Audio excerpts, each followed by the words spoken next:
Hello. Good afternoon, everyone. Thank you so much for joining the session, Bridging Gaps and Building Trust, Scalable High Engagement Strategies for a Proactive Culture of Care. My name is Dr. Lisa Smith and Dr. Marcella Anderson. We will both be facilitating, but I'd like to introduce you to the host, Dr.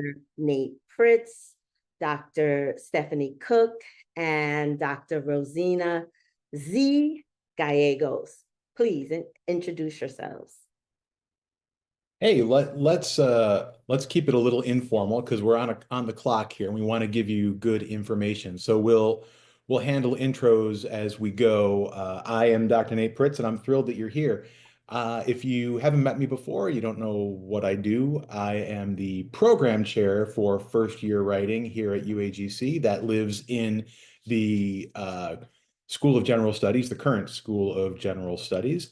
And one of the things that we think a lot about alongside important competencies and overall outcomes in our classes is how we can help our students to achieve as students. So we're thinking about week one, we're thinking about week five, we're thinking about the course overall, but we're also trying to figure out ways to build connections with students that are going to see them through the other classes they eventually will take with us.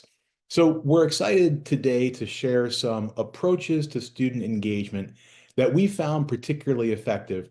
They've been field tested in those first year writing classes, particularly in our English 121 course, which is our English Composition 1, the first of our composition sequence.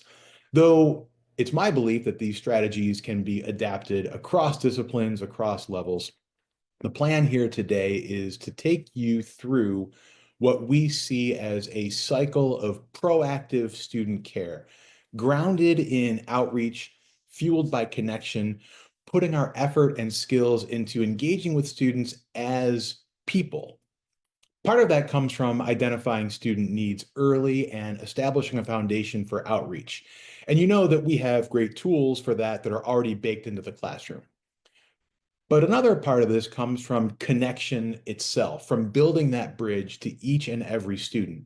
Of course, we have tools for that too, but this is about more than tools. We're going to talk about how to use those tools effectively, but it's also about the demeanor and disposition that we bring to the classroom, that we communicate to our students proactively.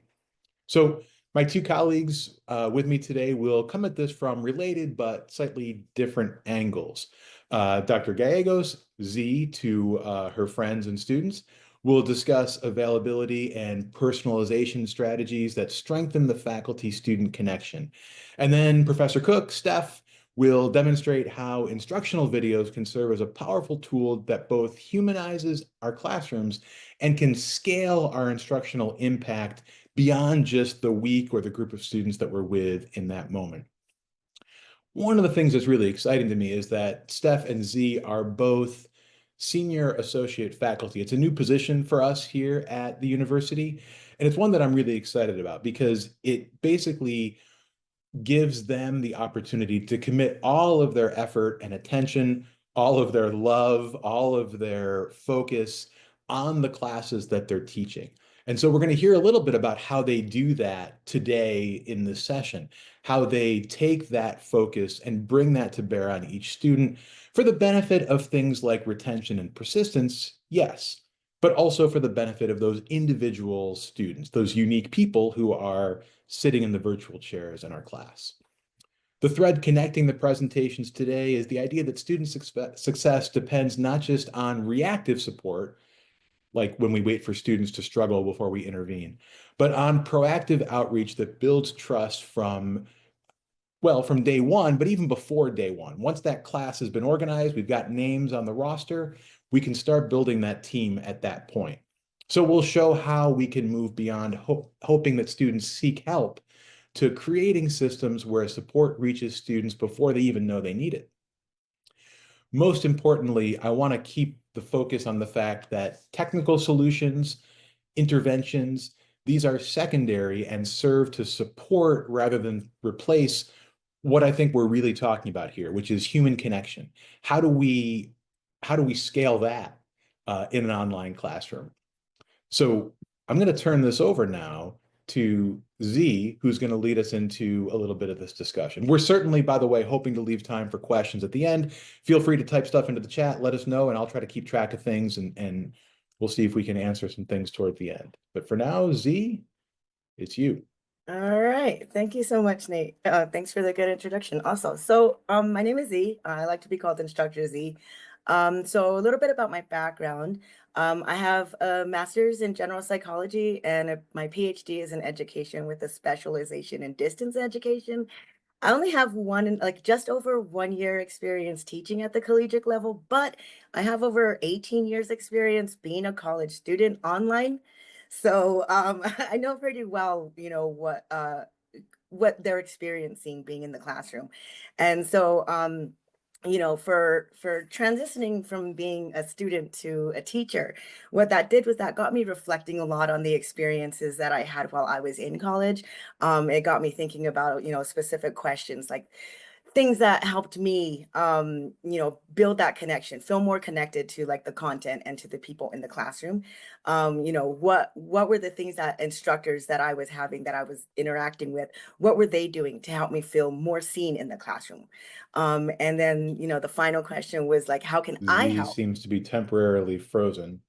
Oh no, you're frozen. No, you're frozen. Okay, Oh you're no. Are we good? Are we good?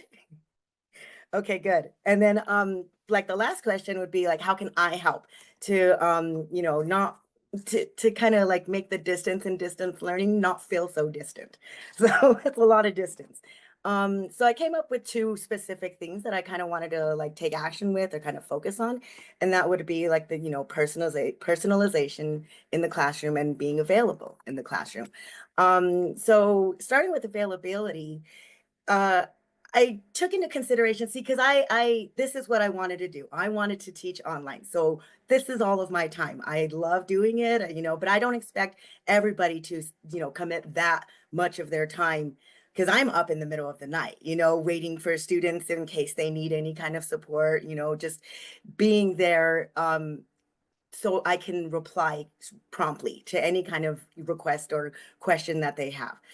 Because I've heard from a lot of students that there's an experience that they've had that a lot of them share that they're not getting the responses or the replies back from their instructors that they're expecting in a reasonable amount of time.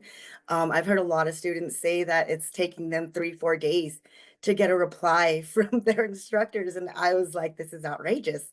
So that's, one thing, be available for your students as far as communication. When they're ready to communicate with you, don't, put that off, put it to the side, set it for later. Do it as quickly, as soon as possible, because they're waiting for you to give to give them that kind of response, to recognize that they said something, that they asked a question. And then on top of that, what I do is I consider the hours, because most students are at work, they're adults, so they're working the same hours that we are, in the classroom, but they're at work. So when they're doing their schoolwork, it's, weekends and evenings. So that's when I try and be more available, is on the weekends and evenings. So because of that, that is when I'll do my open office hours. And that's been beneficial. A lot of students have come in. It hasn't been like more than 1 or 2 in an office hour, but I'm getting them more in there. There's been at least 2 to 3 of them that show up throughout the course in the office hours. So, that's something that's actually been working. So just making that time when they're more likely to be doing their work, that really, having that consideration for them. Just like I said, replying to emails quickly. And then one thing that I do is I make sure that I have my alerts on my phone. So this way, if I'm not by the computer, I do know that something came in and I do have to pay attention to it when I get to the computer. So I've gotten a lot of good feedback from students of how prompt my responses are to anything that they have. And it's really made them feel, I guess, more willing and wanting to get in the classroom and ask the questions, and, make that connection, because they are getting that response time, very short. If I use my phone, so all my students have my phone number, so they can call me, text me anytime, even in the middle of the night, I'm fine with it, but they know that. So texting is something that they enjoy so much.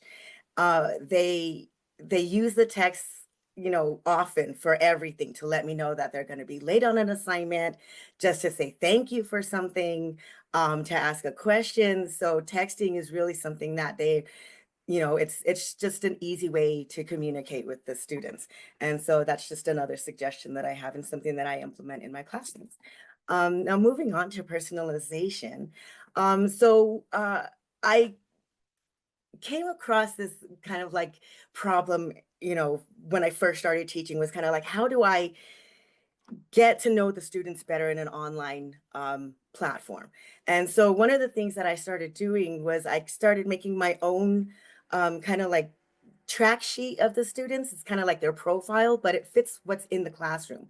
So I have different aspects of their personal lives, like, if they have kids, if they're in the military, things like that, things that would help me kind of understand what their situation is and how they're working within life and within things that they're doing in the classroom. So this way, if they're late with something, oh, well, they're in the military, that's information's in front of me. I don't have to go back looking for any kind of information. I have it here on my sheet.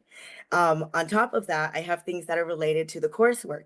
So because, like discussion posts and replies are part of the classroom, the assignments, if, you know, I'm keep track of different things, like if they're including, if they're using or completing the replies to, other students. So if they do that, I mark it down. If they don't do that, I mark it down. But when and then I remind them, this is what you have to do.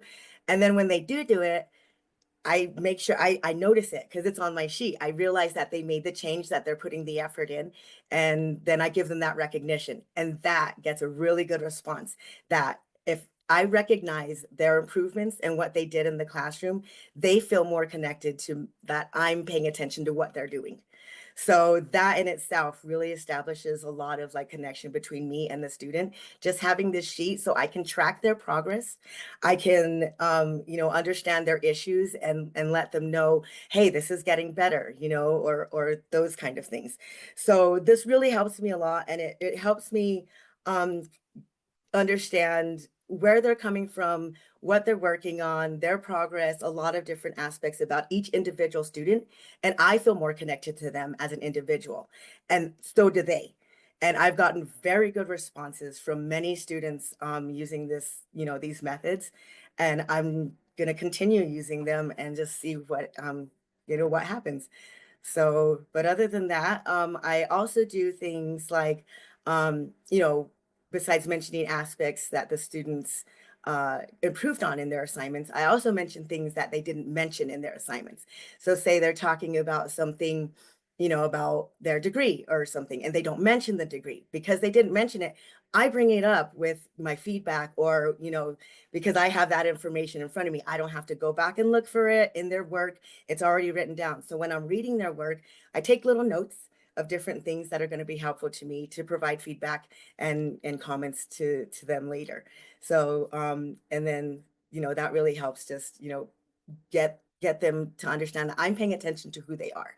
And that in itself, gives them this kind of like, oh, my teacher recognizes me. I'm a person to them. So, that's the other thing that I do.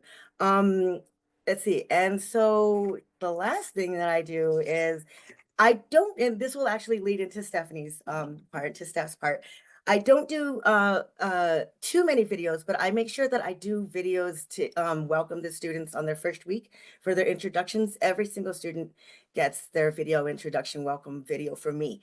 And with those, I make sure I personalize them as much as I can. I don't just make one video and send it out to everybody. Each video gets, the information that they wrote in their introduction. It's not just there's some information that's repeated, yes, but for the most part, it's focused on them. It's focused on the things that they said.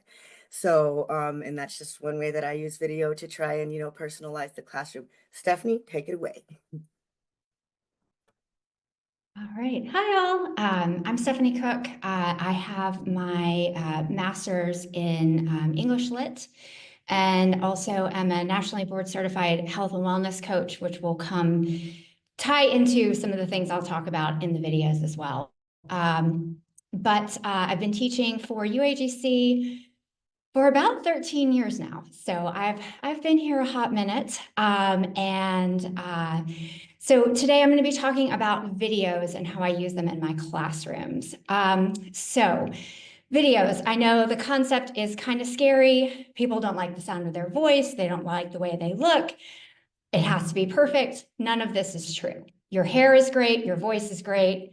You are just there as a presence. It personalizes you to the students when they can see and talk to you, even if maybe they can't talk back to you, of course, but they hear your voice.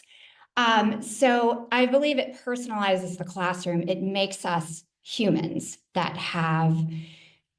make mistakes, that stumble over our words sometimes. The lovely thing about them is you can save them and you can reuse them. So you don't necessarily have to do videos over and over and over again, unless you're doing your discussion post.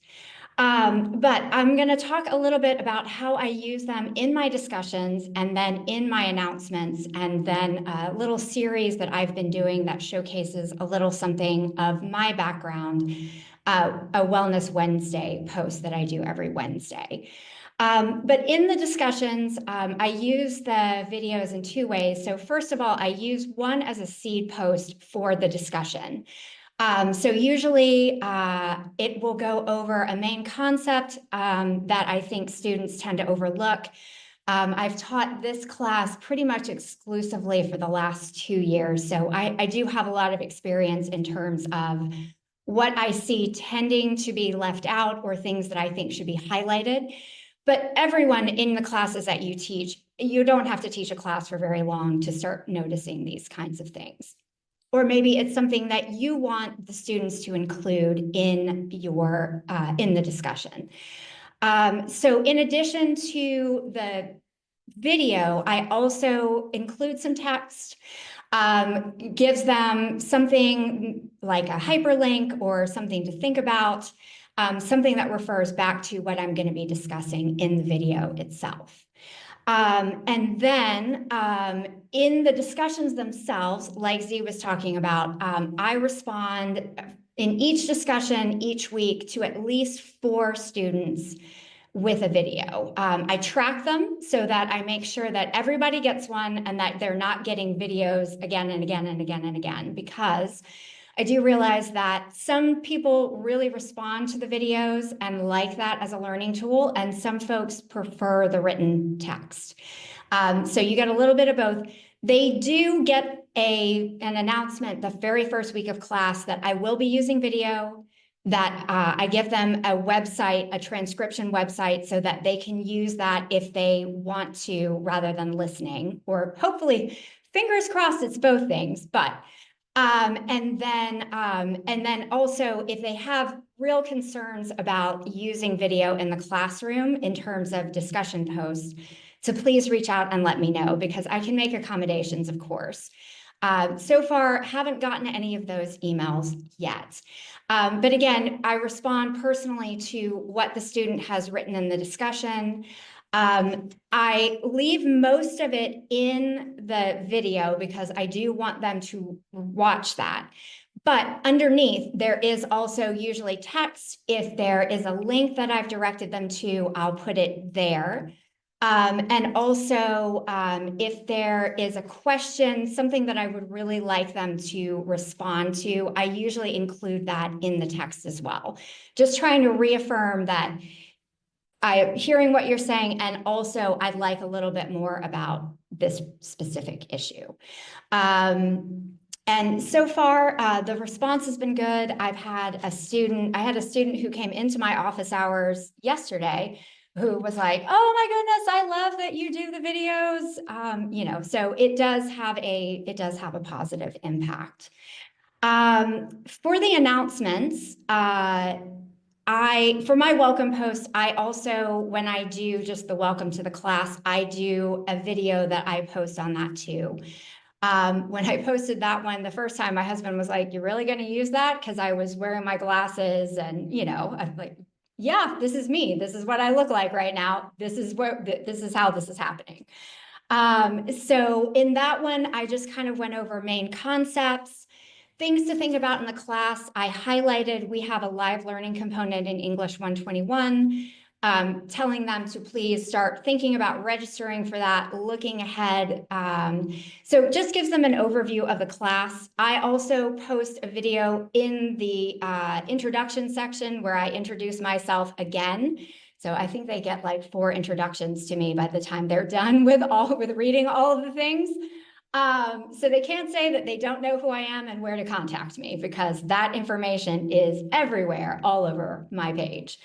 And then, yes, and so then I'll move into the Wellness Wednesday. So this is something that I started doing at the beginning of this year. It was actually based off of a suggestion from Dr. Pritts about bringing some of my other areas of expertise into my classroom.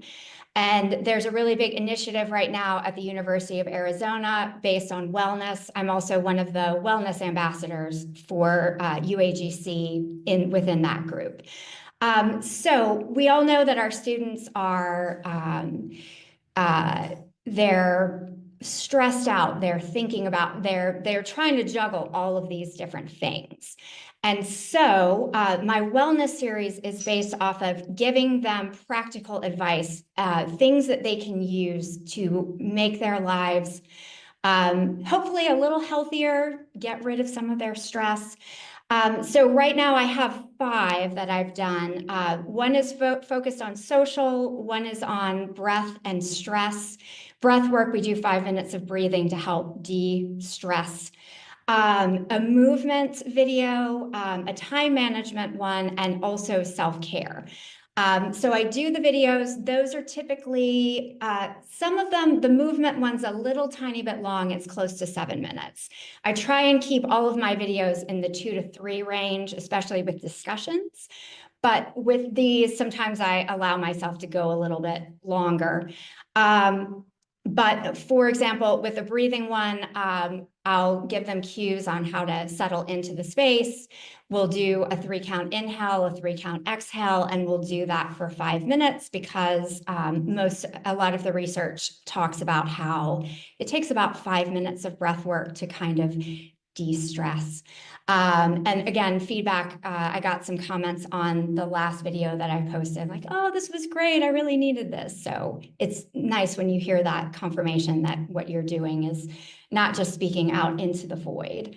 The movement one is you're in your chair and then let's stand up and just do some side stretches and some basic yoga poses.